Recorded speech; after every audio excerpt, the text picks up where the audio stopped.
नमस्कार मंडळी, आज आपण पाहणार आहोत घरच्या घरी खारीक पावडर कशी बनवायची व खारीक पावडर बनवताना भीती अशी वाटते की मिक्सर खराब होतो। तर हा एक चमचा पदार्थ टाका, तुमचा मिक्सरही खराब होणार नाही आणि आपली खारीकची पावडर एकदम मऊ छान घरच्या घरी तयार होते।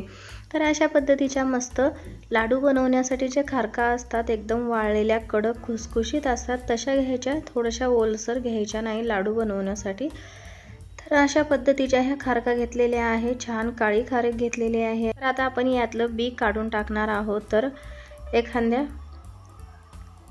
अशा प्रकारे एका मुसळीच्या साहाय्याने किंवा दगडी बत्ता असतो त्याच्याने काढून घ्यायचे आणि छान असं मी थोडेसे बारीक तुकडे करून घेते। तर ह्याच पद्धतीने सगळे मी करून खलबत्त्यामध्ये थोडंसं आपल्याला जाडसर हे कुटून घ्यायचं आहे, जेणेकरून मोठं मिक्सरमध्ये लवकर मिक्सर भी खराब होणार नाही आणि आपलं हे जी पावडर आहे लवकर तयार होते। तर जे जाड आहे ते अशा पद्धतीने ठेचून घ्यायचं आहे। माझ्याकडे खलबत्ता नाही म्हणून अशा पद्धतीने केलं।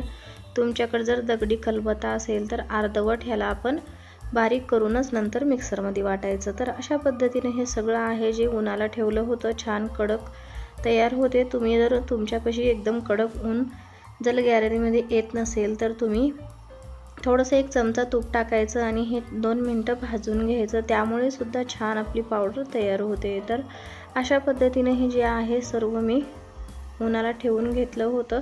आता आपण ह्यापासून पावडर बनवणार आहोत। त्यासाठी इथं मी एक मिक्सरचं भांडं घेतलेलं आहे, त्यामध्ये आपल्याला हे थोडं टाकून घ्यायचं। तर अशा पद्धतीने अगदी थोडं टाकायचं जेणेकरून चांगल्या मिक्सरला बारीक होईल। आणि ह्यामध्ये आपल्याला एक सिक्रेट पदार्थ म्हणजे 1 चमचावर तूप, प्रत्येक मिक्सरच्या भांड्याला 1 चमचा तूप जर टाकलं, हे जी आपण पावडर आहे छान मऊसूत आपल्याला तयार होऊन मिळते आणि आपलं मिक्सरचं भांडंही खराब होणार नाही। अशा पद्धतीची ही पद्धत वापरून तुम्ही नक्की एकदा करून बघा। तर आता मी हे छान मिक्सरला वाटून घेते, एकदम बारीकसर वाटून घ्यायचं आहे। तर अशा पद्धतीची बघा मस्त आपली एकदम बारीक अशी पावडर तयार झालेली आहे। थोडंसं जाडसर असेल तरीही चालेल, पण अशा पद्धतीने हे मी सगळं बारीक करून घेते। अजून ही पद्धत म्हणजे आपण जे खोबरं असते ते कापून घ्यायचं आणि खोबरं खारीक हे मिक्स करून सुद्धा वाटायचं आहे, त्यामुळे सुद्धा जे आपले हे खारीक खोबऱ्याची पावडर आहे एकदम बारीक तयार होते आणि तुपामुळे मिक्सरचं भांडं सुद्धा खराब होणार नाही। जे आतमध्ये जे हे पाती असतात ते एकदम गरम होणार नाहीत, मऊसूत आपली ही पावडर सुद्धा तयार होते। तर अशाच पद्धतीनं मी अजून 1 चमचा टाकून घेतलेला आहे आणि ह्यामध्ये आपल्याला आता खारीक आणि खोबरं दोन्ही मिक्स करून वाटून घ्यायचं आहे। तर अशी जर तुम्ही दोन्ही पद्धतीनं ट्राय केली तरी तुमची पावडर लवकर तयार होते। खोबरं थोडंसं बारीक करायचं जेणेकरून जाडसर राहणार नाही। माझ्याकडून थोडंसं जाडसर कापल्या गेल्यामुळे थोडं जाडसर राहिलेलं आहे। तुम्ही खोबरं कापताना एकदम बारीक चकल्या कापून घ्यायच्या। तर अशा पद्धतीने मी हे सुद्धा काढून घेतलेलं आहे। तर जास्त बारीक न करता मी अशा पद्धतीनं करून घेतलेला आहे, तुमच्या आवडीनुसार तुम्ही बारीक करू शकता।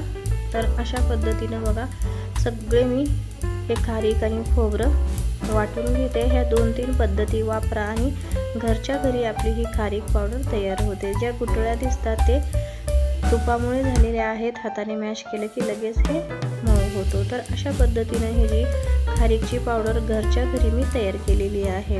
तर ह्या 2-3 पद्धती वापरा किंवा उन्हाला न ठेवता तुम्ही थोडंसं तूप टाकून कढईमध्ये परतून घेऊ शकता।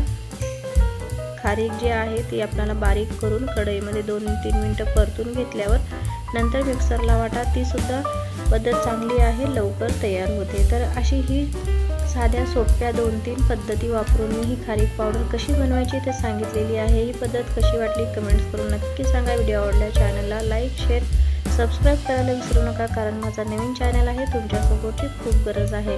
असाच एक व्हिडिओ घेऊन भेटू पुढच्या व्हिडिओमध्ये। व्हिडिओ पाहिल्याबद्दल धन्यवाद।